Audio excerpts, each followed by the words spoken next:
What if I told you that one of the darkest hauntings in American history did not happen in a lonely castle or an abandoned asylum, but in the home of a quiet farming family in the rolling green fields of Tennessee? Picture it. The year is 1817. America is young. Tennessee is frontier land. Small towns, dirt roads, candlelight in wooden homes. Families worked the land with their own hands, and neighbors were as close as kin, because survival depended on community. And in the town of Adams, Tennessee, one of the most respected families was the Bells. John Bell was a farmer, strong and hard-working. His wife, Lucy, was known for her kindness, her patience, and her deep faith. Together, they had children, Betsy, Richard, and several others.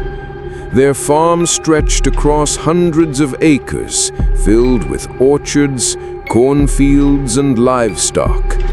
By all appearances, the Bell family had everything: stability, land, respect, and peace. But peace can vanish overnight. It began with small sounds. John Bell was the first to notice. Walking the edges of his farmland one evening, he saw a strange creature in the fields, something like a dog, but bigger, unnatural, with features that didn't make sense. He raised his gun and fired.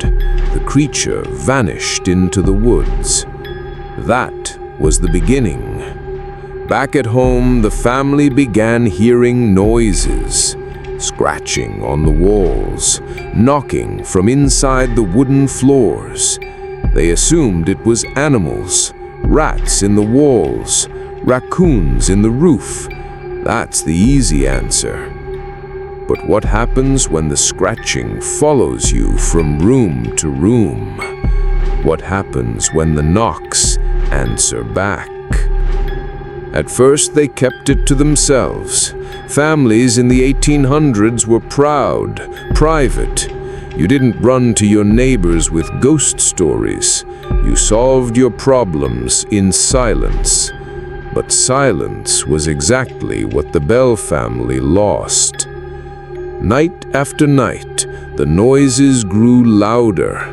Knocks that shook the walls, scratches that stretched from one corner of the house to the other. Soon the children woke screaming, claiming they felt something tugging at their blankets. John tried to calm them. He said, "It's the wind. Old houses make noises." But how do you explain when your daughter cries out, "Father, the bed is shaking"? How do you explain when your son swears he saw a shadow standing by the fireplace that vanished the second he lit a candle? This was just the beginning, a whisper of the storm to come, because the Bell family didn't yet realize whatever was inside their home wasn't leaving, and it wasn't content to scratch on the walls.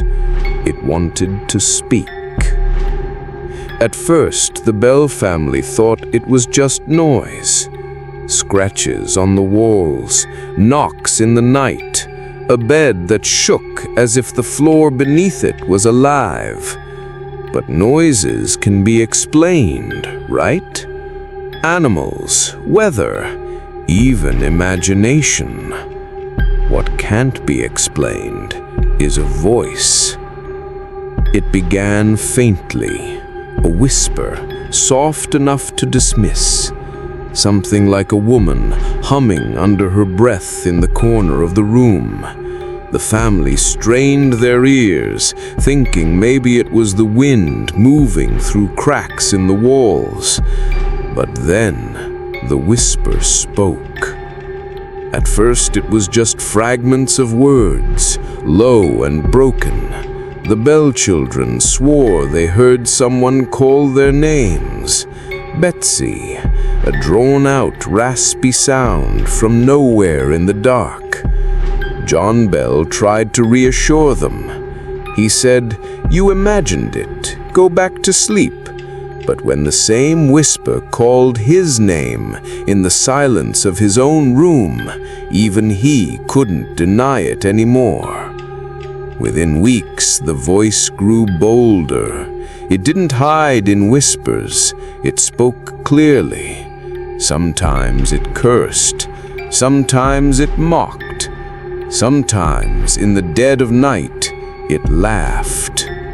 Imagine sitting in your home, surrounded by your family, when suddenly a woman's voice fills the room, and there is no woman there. Neighbors were invited to witness it, ministers, friends, and one by one they swore the same thing. They heard it too. The voice quoted scripture. It sang hymns. It recited sermons word for word. And yet the same voice could twist those prayers into cruel jokes, mocking the family's faith. The Bell family was horrified. But the strangest part, the voice didn't belong to a ghostly stranger. It claimed to be someone they knew. It named itself Kate. The family recalled a neighbor woman, Kate Batts, who had once accused John Bell of cheating her in a land deal. The entity claimed it was her spirit, returned to torment John Bell and his family until the day he died. Whether it was really Kate Batts or not, no one could prove. But from that moment forward, the name stuck. The Bell Witch. Now the haunting had a voice. It had a name. And it wasn't content to scare children. It wanted control. The scratching had turned into speaking. The speaking would turn into screaming. And soon, the violence would begin. The Bell Witch was no longer content to whisper in the shadows. The voice had grown strong, too strong, and now it wanted power. The Bell children were the first to feel it. At night, their blankets were yanked from the bed, their hair pulled so hard they cried out in pain. Betsy Bell, the daughter, claimed invisible hands slapped her across the face. Red marks appeared on her skin, marks her mother swore had not been there when she tucked her in. Imagine being a child, lying in bed, and something you cannot see is pulling you out of it. What do you do? Who do you call for help when the thing hurting you doesn't leave footprints? Neighbors began to witness it too. A visitor swore he saw a chair slide across the room on its own. Another described hearing the voice laugh so loudly it rattled the windows. Ministers came, determined to pray the spirit away, but they admitted later in their journals the voice prayed with them. And not just prayed, it mocked. It recited their prayers word for word, twisting holy verses into cruel insults. The Bell Witch was not hiding, it was performing. A time to haunt, a time to laugh. The haunting was no longer private, it was public, a performance, a torment. And every night it grew stronger. If a ghost can scratch your walls, pull your hair, slap your face, What happens when it decides to do worse? The Bell Witch was no longer a whisper in the dark. It was claws on skin. It was force that left bruises. It was violence unleashed. John Bell, the head of the household, suffered the most. At the dinner table, his food would be knocked from his hands. His chair would suddenly jerk backward, sending him crashing to the floor. Neighbors swore they saw his face swell as if stung by unseen insects, his lips and tongue growing so heavy he could not speak. He would sit in silence, choking, while the invisible voice mocked him in front of his family. Imagine watching your father fight for air while a disembodied voice laughs in your ear. What do you do? Betsy Bell, the daughter, was tormented day and night. Her hair yanked, her cheeks slapped until they burned red. At school, she fainted, claiming the witch's voice followed her even there. Teachers could not explain her bruises. When Betsy became engaged to a young man named Joshua Gardner, the attacks grew worse. The voice shrieked at her in the night, "You will never marry him." Her engagement was broken. The witch got what it wanted. The sons of John Bell also suffered. One described being dragged from his bed, sheets twisted around his neck like a rope. Another woke to find scratches carved across his chest. These weren't just dreams. The marks stayed. Witnesses saw them. And still the crowds came. People traveled from across Tennessee to witness the phenomenon. Ministers, farmers, even skeptics filled the Bell home at night. They sat in the parlor, candles flickering, while the witch's voice filled the room. Some claimed to feel hands brush their hair. Others said the witch whispered their secrets into the dark. The witch mocked, cursed, and laughed, but above all, it attacked. John Bell grew weaker. Betsy grew terrified. The rest of the family lived in constant dread. And yet, the witch's strange obsession continued. It cursed John. It hated Betsy. But it praised Lucy Bell, the mother, as a saint. Why? No one knew. The haunting was no longer just a story for the Bell family. It had become a nightmare for the entire community. Everyone had seen, everyone had heard, and still the worst was yet to come. For months, the Bell family had lived in terror of the voice, but now the voice wanted more than fear. It wanted recognition. It wanted to be known. One night, as the family gathered, the voice grew louder, clearer, stronger.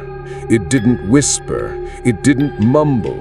It spoke directly, announcing, "I am Kate." The family froze.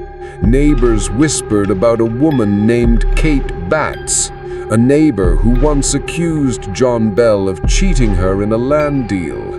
She had lived bitterly, and some said she practiced strange arts. The entity claimed to be her spirit returned to punish John Bell until the day he died. Was it truly Kate Batts, or just a spirit using the name? No one could say. But from that moment on, it had a name, the Bell Witch. And the witch had a strange gift, knowledge. It knew things it shouldn't know, private conversations, secrets from neighbors' homes. It quoted sermons word for word, mocked prayers, and even repeated gossip from miles away. Witnesses swore it spoke in multiple voices, mimicking friends and family perfectly. One man said he heard his late wife's voice calling to him in the dark. Another heard the witch sing an old hymn his grandmother used to hum. Imagine sitting in a room while a voice shifts from your mother to your best friend to someone who has been dead for years. How do you explain that? The Bell Witch wasn't just a tormentor, it was a performer. Visitors poured into the Bell home, eager to hear it for themselves. Farmers, ministers, even skeptics left shaken. Many admitted the voice spoke to them directly, answering questions, mocking them with details no one else could know. The Bell Witch seemed to enjoy the attention. The louder the crowd, the stronger it grew. But along with its tricks came something darker: prophecy. The witch began to make predictions. It foretold events in town, sometimes trivial, sometimes chillingly accurate. And as the family and neighbors listened, one prophecy rose above them all. The witch declared that John Bell was going to die.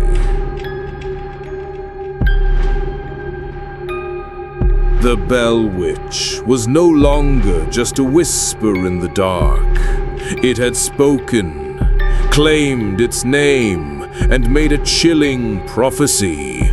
John Bell will die. But was this only a threat, or the beginning of something far darker? Find out in part 2. Don't forget to subscribe and press the bell icon so you don't miss when the next chapter of this terrifying true story is released.